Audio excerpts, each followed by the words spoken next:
I need to tell you about something that happened to me last summer. I've been sitting on this for months now, trying to convince myself I imagined it or that I'm making connections that aren't there. But I can't shake it. And after what I saw on the news last week, I just need to get this out there. My name's Alex. I'm 22, just finished my junior year of college. Business major, nothing special. Last May, I was desperate for a summer internship. You know how it is. Everyone's fighting for the same spots. And I'd already gotten rejected from like 15 places. Then this company, Meridian Solutions, calls me back. Mid-sized consulting firm, decent pay, office in downtown. I was so relieved. I didn't even Google them properly. Just showed up that first Monday in my best Target blazer, ready to fetch coffee and make copies for 3 months. Looking back now, there were signs from day one. But when you're broke and need the experience, you ignore a lot of things you shouldn't. The office was on the 14th floor of this glass building downtown. Super modern, lots of natural light, those standing desks everyone pretends to use. About 40 employees, mostly people in their 30s and 40s who'd smile at you in the break room but never really talk.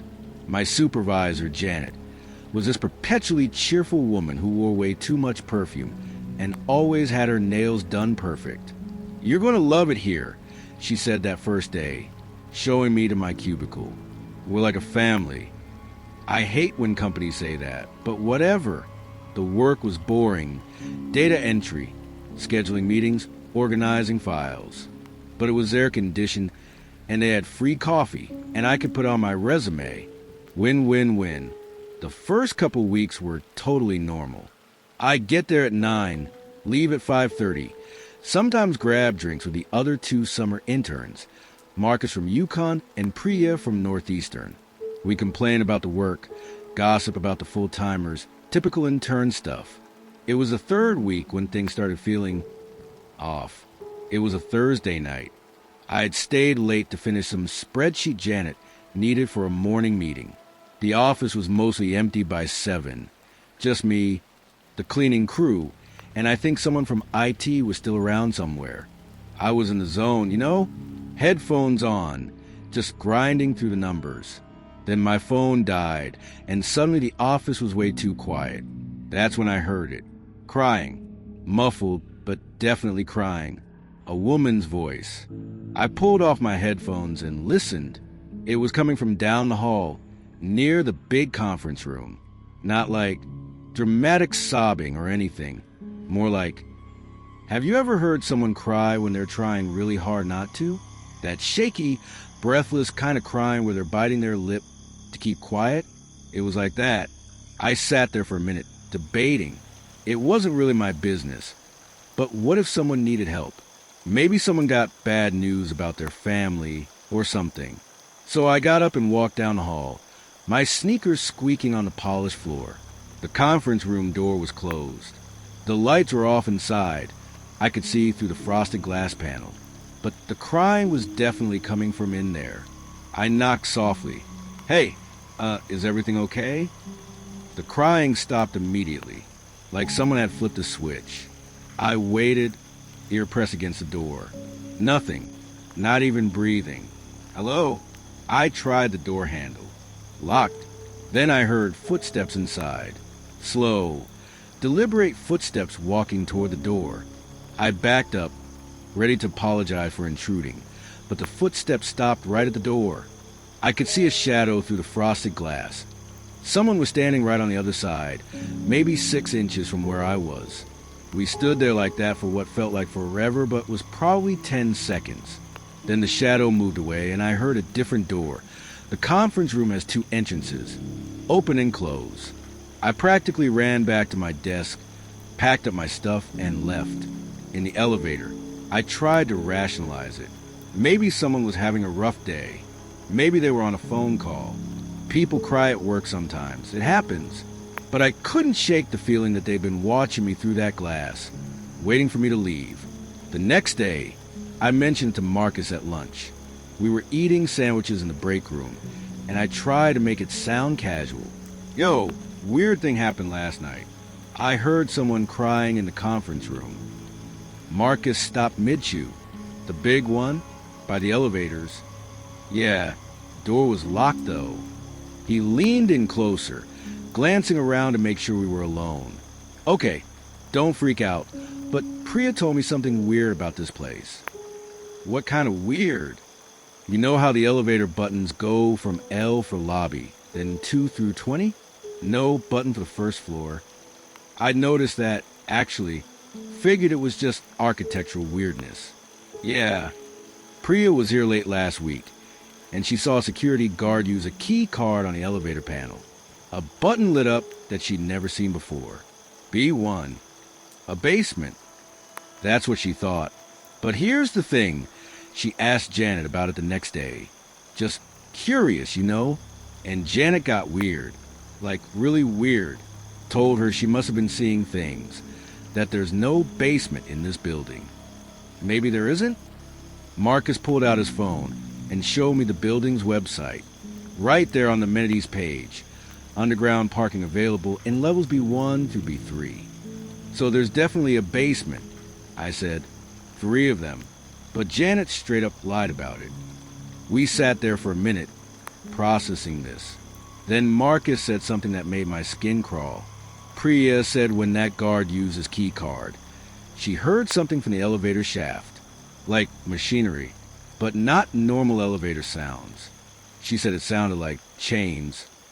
After that conversation, I started paying attention to things I'd ignored before, like how the security guards, there were always at least 2 on our floor, never smiled, never made small talk. They just stood by the elevators, watching everyone who came and went. Or how sometimes, when I worked late, I'd hear the freight elevator running continuously for hours, even though the cleaning crew only worked our floor for about 45 minutes. Or how Janet always made sure all the interns left by 8 p.m. You kids need your rest, she'd say, practically pushing us toward the elevators. No internship is worth burning out over. But the weirdest thing was the other employees. You'd think in an office that size, you get to know people. But after a month, I couldn't tell you a single personal detail about anyone except Janet's perfume preference. They were friendly enough, but it was all surface level. Nobody ever mentioned their families, their hobbies, their lives outside the office. It was like they all had some unspoken agreement to keep things strictly professional. I pretended to work, but really I was watching. Around 7, most people left. By 8, it was just me and the guards. By 9, even the cleaning crew was gone. That's when I heard the freight elevator start up. I crept to the hallway and peered around the corner. One of the guards was holding the freight elevator door open. The other was looking at his phone, clearly timing something. After exactly 3 minutes, he nodded, and the first guard let the door close. They did this 4 more times over the next hour. Open the door, hold it for exactly 3 minutes, close it. No one got on or off that I could see. Then, around 10:15, the regular elevator dinged. Both guards immediately straightened up, hands moving to their belts where I now noticed they had some kind of tactical gear. The doors opened, and a man in a suit stepped out. I'd never seen him before, tall, maybe 50, silver hair slicked back. He looked expensive, if that makes sense, like his watch cost more than my car. He said something to the guards in a language I didn't recognize, not Spanish or Chinese or anything I could place. One guard responded in the same language and handed him a key card. The man walked to the freight elevator, swiped the card, and pressed something inside. The doors closed, and the elevator went down.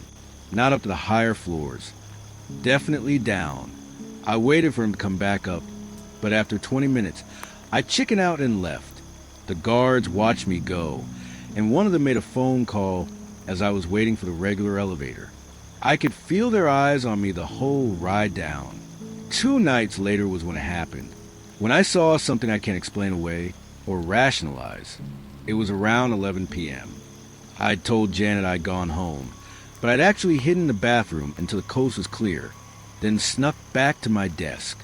Stupid, I know, but I needed to know what was going on. The not knowing was driving me crazy. The floor was dark except for the emergency lighting. I was crouched behind a cubicle wall, watching the elevator area. The guards were doing their usual freight elevator routine. When the regular elevator dinged, the same silver-haired man stepped out. But this time he wasn't alone. There was a woman with him, young, maybe mid-20s, wearing what looked like a waitress uniform from one of those high-end restaurants. She was stumbling, clearly drunk or drugged, and the man had his arm around her waist, holding her up. I don't feel good. I heard her slur, "I want to go home." "Soon," the man said, his accent thick. "My driver is downstairs." He half carried her to the freight elevator. One of the guards had already opened it, key card in hand. As they passed, the woman's head lolled back, and I saw her face clearly. She was crying, mascara running down her cheeks, lips moving like she was trying to say something, but couldn't make the words come out. The man and the guard loaded her into the freight elevator, and that's when the guard looked up. He looked straight at me, right at the exact spot where I was hiding, and he smiled. Not a caught-you smile or a threatening smile. It was worse than that. It was the kind of smile you give someone when you're sharing a secret. Like, we were in on something together. I couldn't move.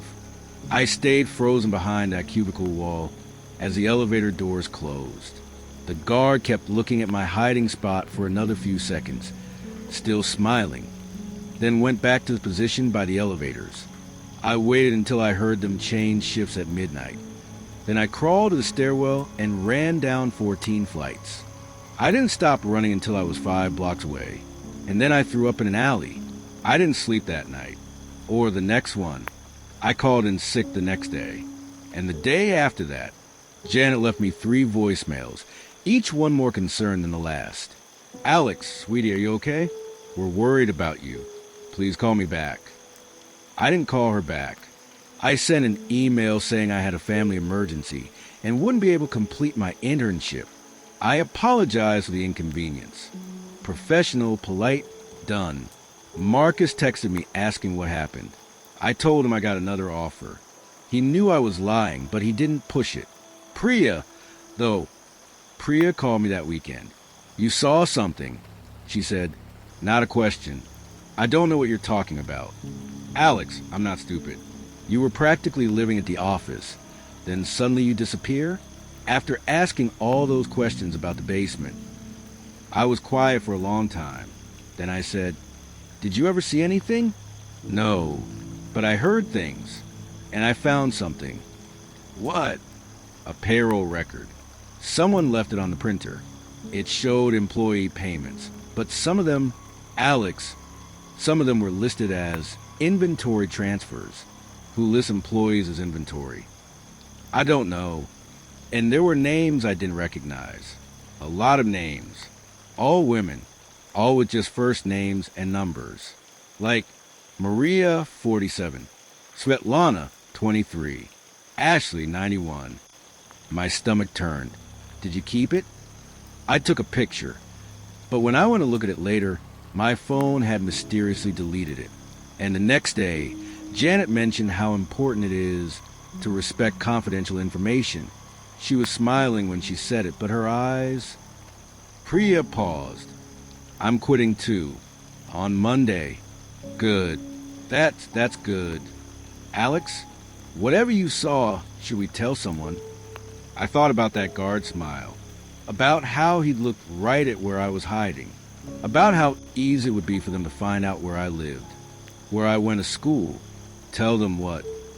I said that we think something weird is happening but have no proof, that we saw some people acting suspicious.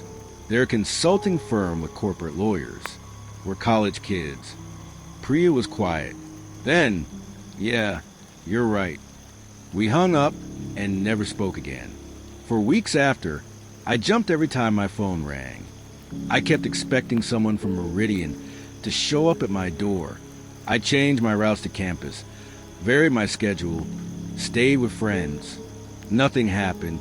By August, I'd almost convinced myself I'd overreacted. Maybe the woman was just drunk and the man was helping her. Maybe the guard just happened to look in my direction. Maybe the basement floors were just for storage or parking or mechanical equipment. I started to feel stupid for running away. Started to think about reaching out to Marcus, seeing if he'd finished his internship, if everything had been fine. Then, last week, I saw the news article. FBI raids downtown office building in human trafficking investigation. My hands shook as I read it. The article didn't name the company or give the exact address. Just said it was a mid-sized firm operating as a front for an international trafficking ring. They'd been using underground parking levels to move victims, keeping them in modified storage areas before transporting them out of state. 43 women were rescued, ages 16 to 31. Some had been there for months. The article included a photo of the building from the outside.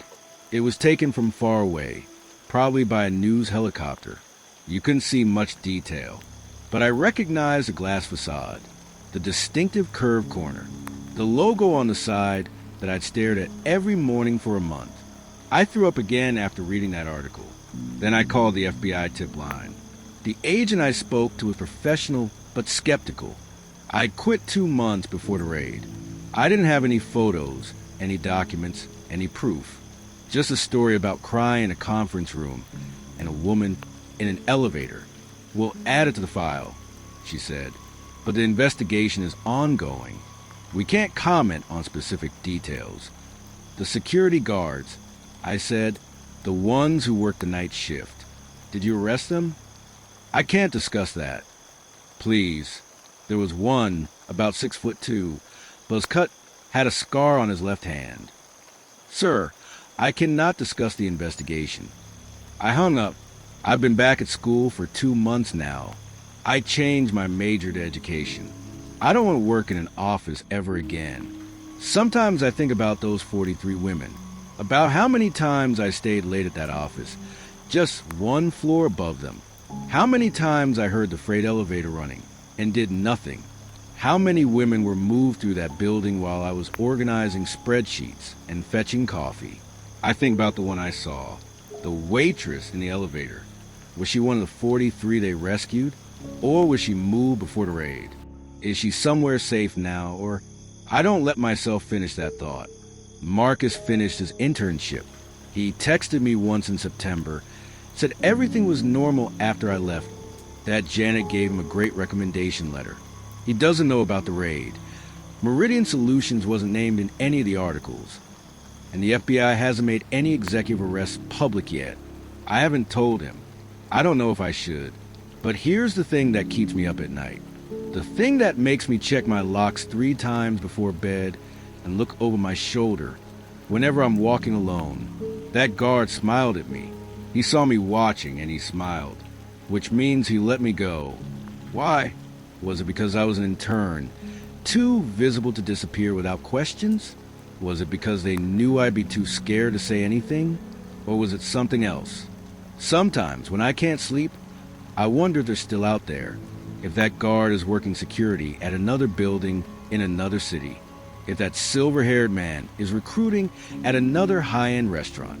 I wonder how many office buildings have locked floors and freight elevators that run all night. I wonder how many interns here crying behind closed doors and convince themselves it's nothing. I wonder if, somewhere right now, another college kid is sitting at their desk late at night, thinking something seems off, but telling themselves they're imagining things. Telling themselves it's just a normal office with normal people doing normal things. I hope they're smarter than I was. I hope they run.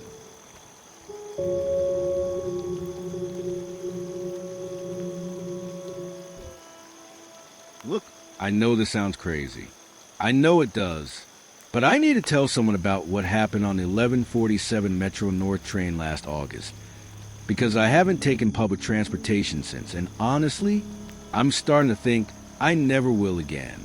My name's Eddie, and I work IT for a consulting firm in Manhattan. Nothing special, nothing weird about my life. I fix computers, troubleshoot networks, the usual 9-to-5 grind that sometimes turns into 9-to-11 when servers decide to crash right before deadline. That's exactly what happened that night. server meltdown, emergency patches, the whole nightmare. By the time I finally dragged myself out of that fluorescent-lit hell, it was past 11:30, and the city felt like it was melting around me. August in New York is brutal. Even at night, the heat just clings to you, like wearing a damp blanket made of car exhaust and other people's sweat. The subway platforms were still radiating heat from the day, and I was already soaked through my button-down just walking to the station. All I wanted was to get home to my apartment in Westchester, take a cold shower, and pretend the day never happened. But something was wrong with that train. Something I still can't explain, even now, 3 months later. And it started with a woman and an empty seat that, well, maybe wasn't as empty as it looked. The 1147 was one of the last trains heading north. And when I stepped into that car, the AC hit me like walking into a freezer. After the sound outside, it should have felt amazing, but instead it just made my sweat-soaked shirt cling to my back in this gross, clammy way. You know that feeling when you're too cold and too hot at the same time? That was it. The car was mostly empty, maybe 8 or 9 people scattered across all those blue vinyl seats. Typical late-night crowd. A few construction workers heading home, an older guy in a security uniform nodding off, a couple of college-age kids with their phones out, earbuds in, normal stuff. Nothing that should have made me feel uneasy. I grabbed a seat about halfway down, facing backward, because I'm weird like that. I actually prefer riding backward. Always have since I was a kid. Gives you a better view of where you've been, I guess. Anyway, I'm settling in, pulling out my phone to check emails. I definitely shouldn't be checking at midnight. When I notice her, she was sitting directly across from me, maybe 40-something, professional looking, dark hair pulled back, decent clothes, one of those big canvas tote bags that working women always seem to carry. Nothing unusual there, but she was staring at the seat next to her, not like glancing over occasionally, staring, fixed on it like there was something fascinating happening in that empty blue vinyl seat. And she was holding her bag weird. You know how you hold a bag when you're on public transport, clutched against you, protective, making sure nobody can grab it or bump into it. She was holding it like that, but pulled slightly to one side, like she was making room for someone. I figured maybe she was saving the seat. People do that sometimes. Put a bag down, or just body language their way into keeping a seat open for a friend. But her bag was on her lap, and she never looked around like she was expecting someone. Just kept staring at that empty seat with this. I don't know how to describe it. It wasn't a blank stare. It was like she was watching something, listening to something. The train pulled away from Grand Central, and I tried to focus on my phone, but I kept glancing up at her. She hadn't moved, hadn't even blinked much, as far as I could tell. Just staring at that seat, occasionally shifting her bag slightly to the left, like she was being considered of nothing. Harlem 125th Street was our first stop, and this is where things started to get weird. A guy got on, young, maybe mid-20s, wearing hospital scrubs. Looked like he was coming off a long shift. You know that exhausted, dead-on-your-feet look healthcare workers get. The car was still plenty empty. Tons of seats available. He walked down the aisle, glanced around, and started to sit down, but not in one of the many empty seats. He went straight for the empty seat next to the woman. "Sorry," he mumbled as he sat down. And here's the thing. When someone says sorry for sitting next to you on public transport, they're usually apologizing for the inconvenience, right? Like when the train's packed and they have to squeeze in. But this train wasn't packed. There were dozens of empty seats. Why was he apologizing? The woman didn't react. Didn't look up. Didn't acknowledge him. Nothing. Just shifted her bag slightly more to the left. The same way you'd move your stuff if someone sat down next to you and you needed to give them more room. But I was looking right at them. The guy in scrubs was sitting there, scrolling his phone, totally normal. And the seat next to the woman, the one she'd been staring at, was still empty. I could see it clear as day. So why was she acting like someone was sitting there? I started to wonder if maybe I was seeing things wrong. Maybe the lighting was playing tricks, or I was more tired than I thought. Server crashes do that to you. Fry your brain, make you see things that aren't there. But I looked again and no. Hospital scrubs guy was in his own seat. Woman was in her seat. And the seat she'd been staring at was definitely, clearly empty. But she was still making room for something. Fordham was next. And that's when I started to realize this wasn't just me being tired or paranoid. An elderly woman got on, using a walker, moving slowly down the aisle. There were empty seats everywhere. I mean, this was past midnight on a Tuesday. The car was maybe 20% full. She could have sat anywhere. She shuffled past rows of open seats, heading in our direction. I thought maybe she wanted to sit near the door for an easier exit. That made sense. But when she got to our section, she paused right next to the woman with the tote bag, looked at the empty seat, frowned, and kept walking. Not just kept walking, she looked confused, like she expected to sit there but couldn't because why? The seat was right there, empty. She ended up sitting 3 rows back, but I watched her glance over at that empty seat a couple more times with this puzzled expression. That's when my skin started to crawl. At the next stop, Mount Vernon, it happened again. A teenager got on, hoodie up, backpack slung over one shoulder. Same thing, walked down the aisle, looked at all the empty seats, seemed to be heading for the one next to the woman. Got close, paused, looked directly at the empty seat, and then just moved on, sat somewhere else instead. And the woman, still staring at that seat, still holding her bag like someone was sitting right there. I started paying closer attention to the other passengers. The construction workers, the security guard, the college kids. Every time someone new got on, I watched their eyes, and I swear to God, every single one of them looked at that empty seat when they walked past. Some of them frowned. Some of them did a little double take, like they were seeing something that didn't quite make sense. But they all avoided it. All of them except the woman, who seemed perfectly comfortable with whatever she was seeing there. By the time we hit White Plains, I was full on staring. I know. You're not supposed to stare at people on public transport. It's rude. It makes people uncomfortable. But I had to know what was going on. The woman was still looking at that seat, and now I started to notice other things. Little things. She would occasionally nod, just slightly, like she was agreeing with something. Sometimes she'd tilt her head a bit to the right, like she was listening. And once, I swear this happened, she smiled. Just a small smile, the kind you give when someone says something mildly funny. But she never spoke, never made a sound. And that empty seat next to her, it was starting to feel occupied. I know that sounds insane, but you know how you can sense when someone's looking at you, even when you can't see them. Or how a room feels different when there's another person in it. That seat was giving off that same vibe, like someone was sitting there. The train was getting fuller as we hit the suburban stops. People coming home from late dinners in the city, late shifts, whatever. And every single person who walked down that aisle would glance at the empty seat, register something wrong, and sit somewhere else. Even when the car started getting crowded, I watched a businessman in a wrinkled suit stand rather than sit in that seat. A nurse getting off a double shift chose to sit in the less convenient seat, facing the wrong direction, rather than take the empty one next to the woman. And the woman just kept staring at it, occasionally adjusting her bag, occasionally nodding at nothing. The temperature in the car seemed to be dropping, too. I know train AC can be unpredictable, but this felt different. It was getting cold in a way that made the hair on my arm stand up, made my breath start to miss slightly when I exhaled, but only near that section of the train. The rest of the car felt normal. Scarsdale.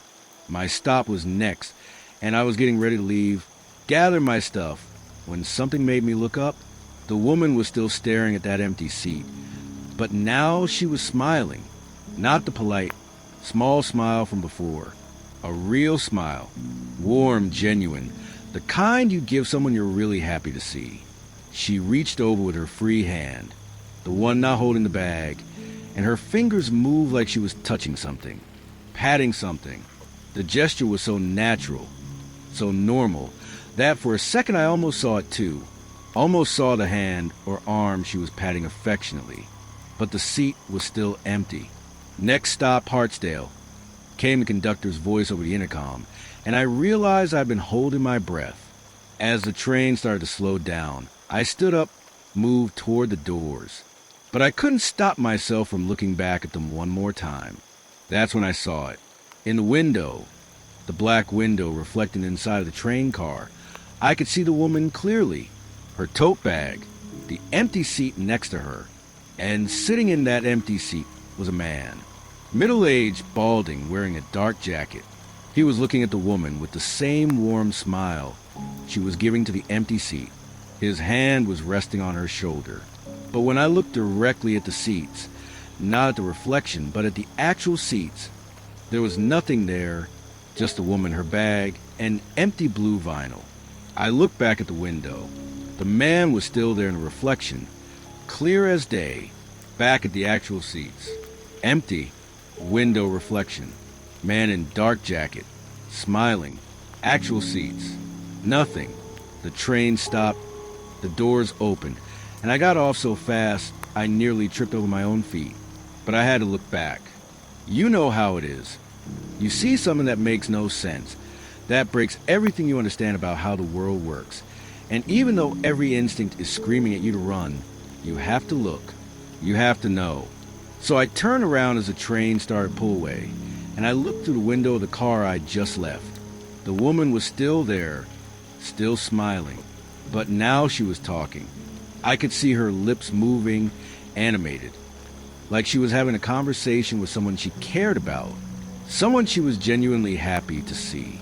And in the reflection of the window, just for a second, as the train picked up speed, I saw him talking back. Then the train was gone, disappearing into the darkness between stations, and I was standing alone on the platform at Hartsdale at 12:43 a.m., wondering if I was losing my mind. That was 3 months ago. I haven't taken the train since. I drive to work now, sit in traffic for an hour each way, pay $30 a day for parking in Manhattan. My boss thinks I'm going through some kind of early midlife crisis. Buying a car when I live in the suburbs with perfectly good public transportation. But here's the thing that really scares me. Last week, I was at a coffee shop near my office. Busy place, lunch rush, hard to find seat. I finally spotted an empty table for two in the corner and sat down. A few minutes later, a woman approached with her tray, looking for a place to sit. The place was packed, but she glanced at the empty chair across from me, frowned, and kept walking. Found a spot at the counter instead, even though it was less comfortable. Then it happened again. Guy with a laptop, looking for somewhere to set up, walked right past my table, even though the chair across from me was clearly empty. And again, I looked around the coffee shop. People were standing, waiting for tables, sitting on uncomfortable stools at the counter. But nobody would sit across from me. Nobody would sit in the empty chair. I went to the bathroom and looked at myself in the mirror. Just me, just my reflection, nothing unusual. But when I got back to my table, I started paying attention to the window next to where I was sitting, the one that showed the reflection of the interior. In the reflection, I could see my table clearly.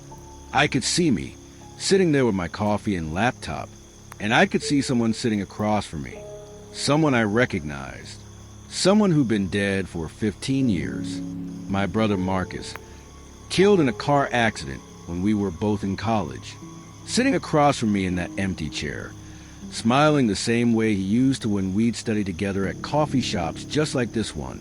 But when I looked directly at the chair, not at the reflection, it was empty, just like the seat on the train. I haven't been back to that coffee shop, or any coffee shop. I eat lunch at my desk now, drink coffee from the office machine. I avoid places where people sit together, places with empty chairs, because I'm starting to think that maybe, sometimes, empty seats aren't really empty. Maybe some people can see what's really there, and some people can't. And maybe the question isn't why that woman on the train could see someone in the empty seat. Maybe the question is why the rest of us can't. And maybe sometimes it's better not to know who's been sitting next to you all along. I still take the bus sometimes when I have to, but I always sit alone now. And I never, ever look at the windows, because I'm afraid of what I might see looking back.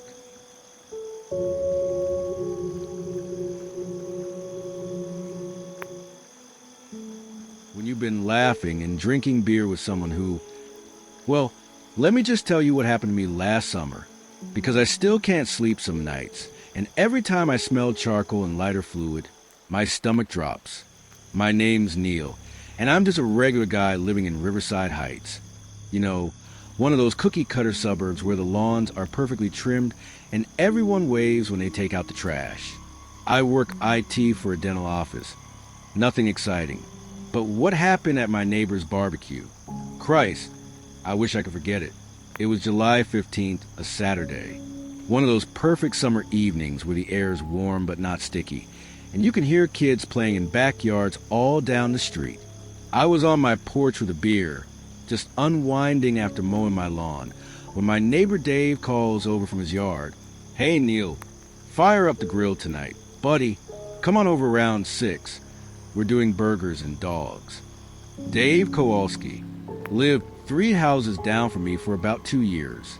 Nice enough guy, maybe mid-40s, worked construction. His wife, Sarah, seemed sweet, always waved when she was gardening.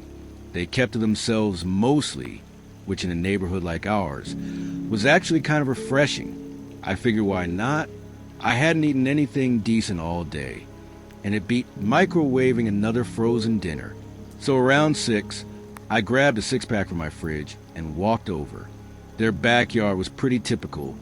Chain-link fence, small deck, one of those Weber grills that every suburban dad thinks makes them a pitmaster.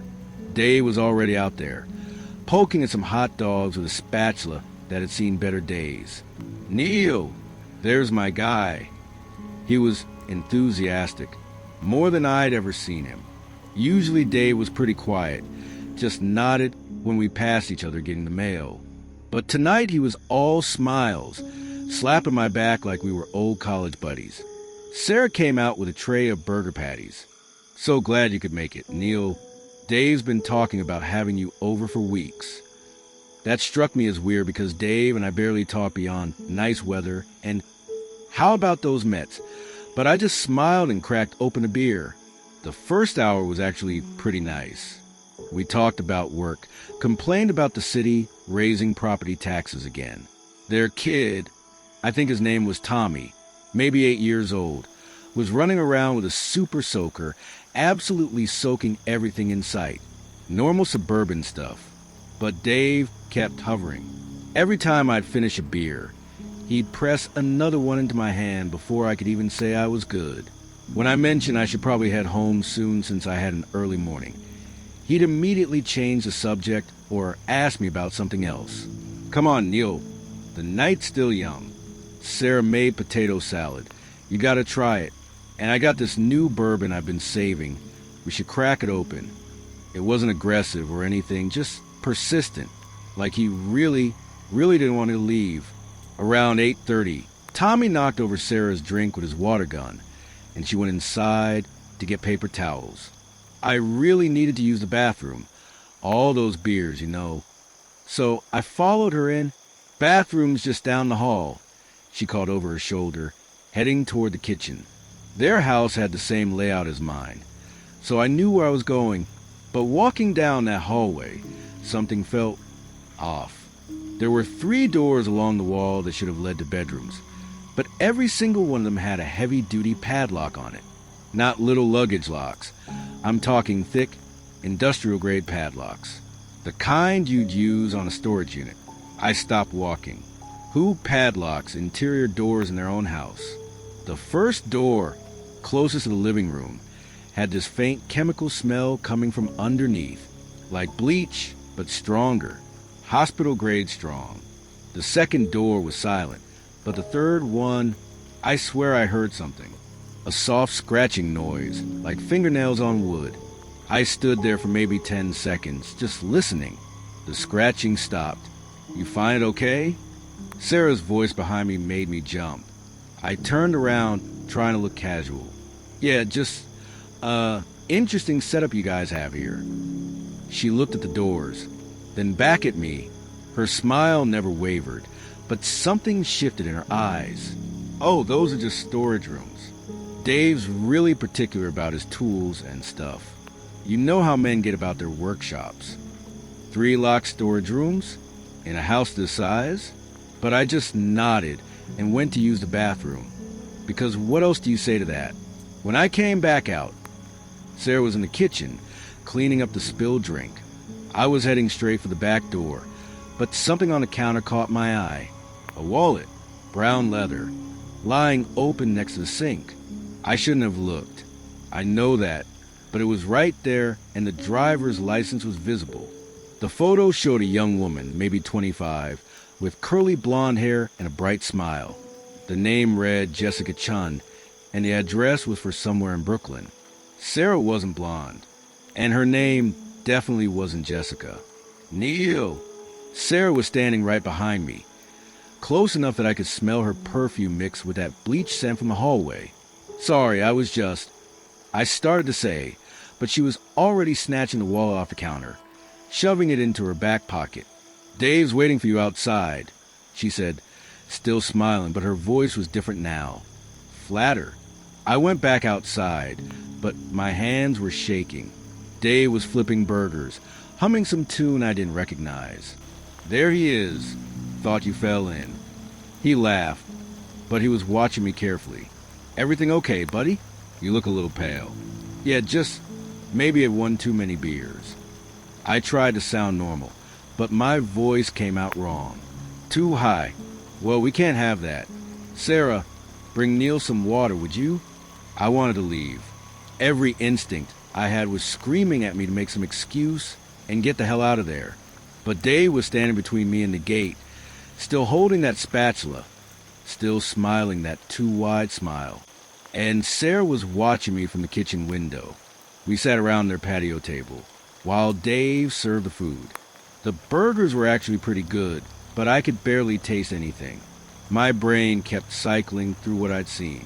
The padlocks, the smell, that wallet. Maybe there was an explanation. Maybe Jessica was Sarah's sister or something, and Sarah was holding her wallet for safekeeping.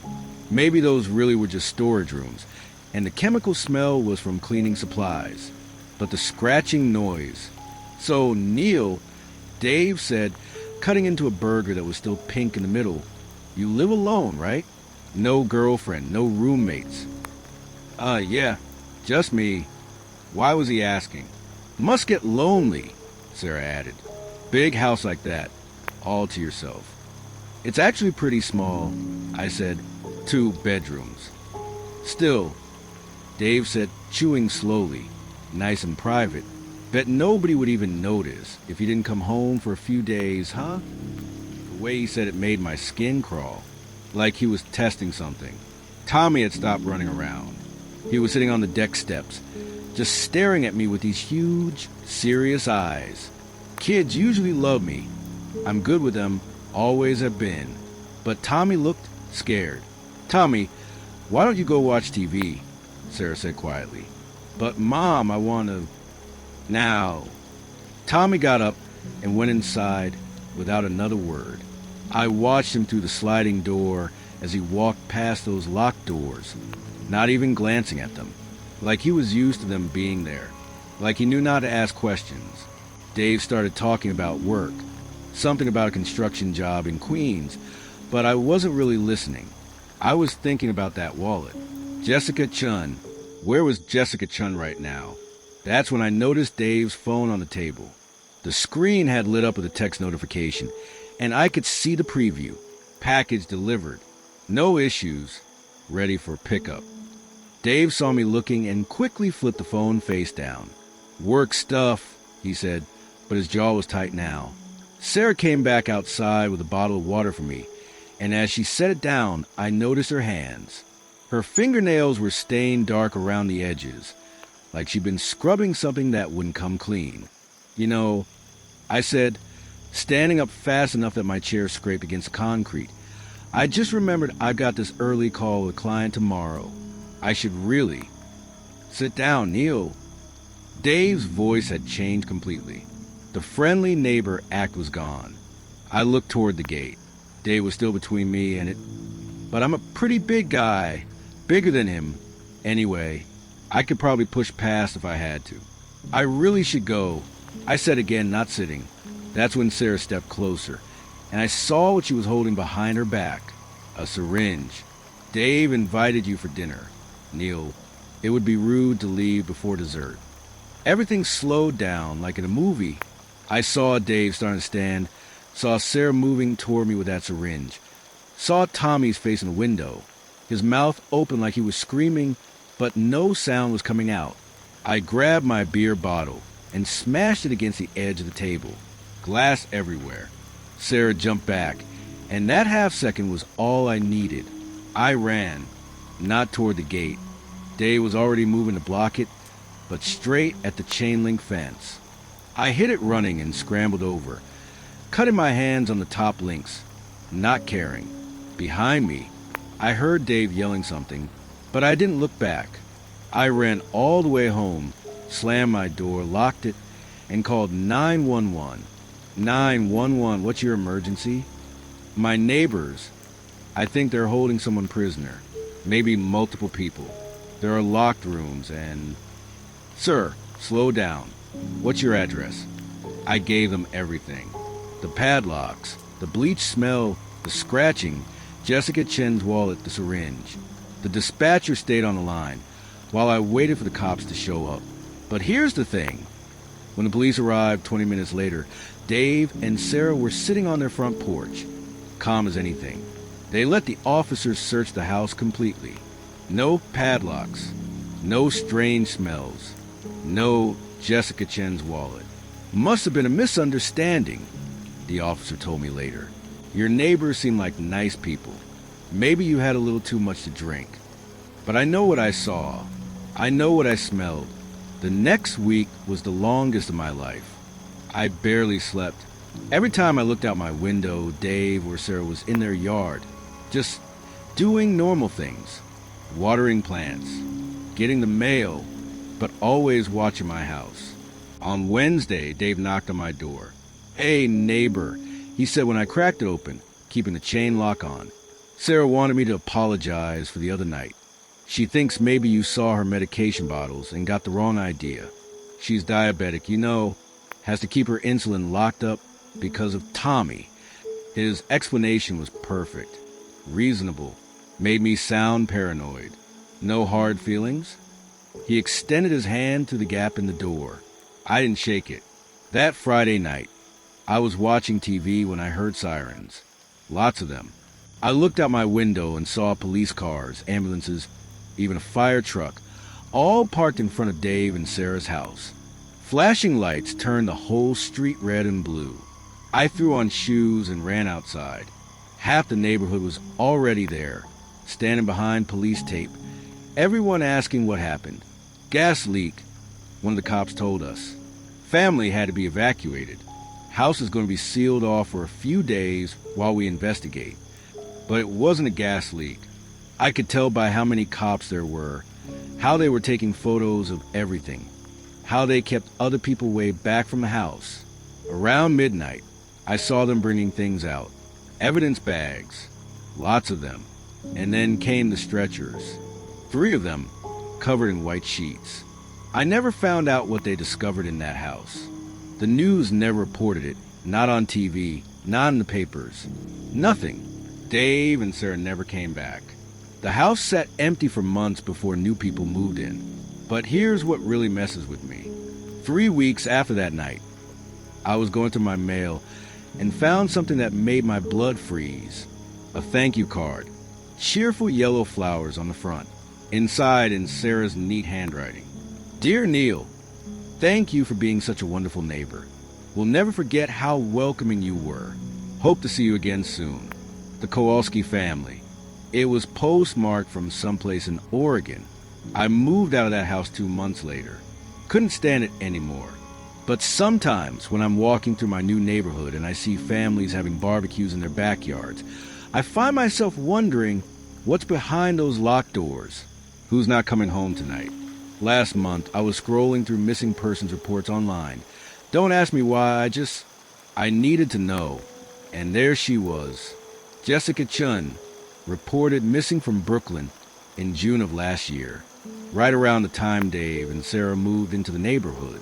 The police never found her, but I know where she was, at least for a while.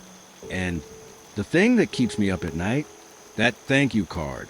Because if they're still out there, still moving from town to town, still having nice normal barbecues with nice normal neighbors, who's going to be next? Sometimes I wonder if I should have stayed for dessert. Maybe I would have found out what really happened to Jessica Chun. Maybe I could have saved whoever was making those scratching noises. Or maybe I'd be the one making those noises now. I guess I'll never know. But if you ever get invited to a neighbor's barbecue and they're a little too friendly, a little too insistent that you stay, just remember what I told you. And if you need to use a bathroom, pay attention to what's behind those doors. You might be the only one who can.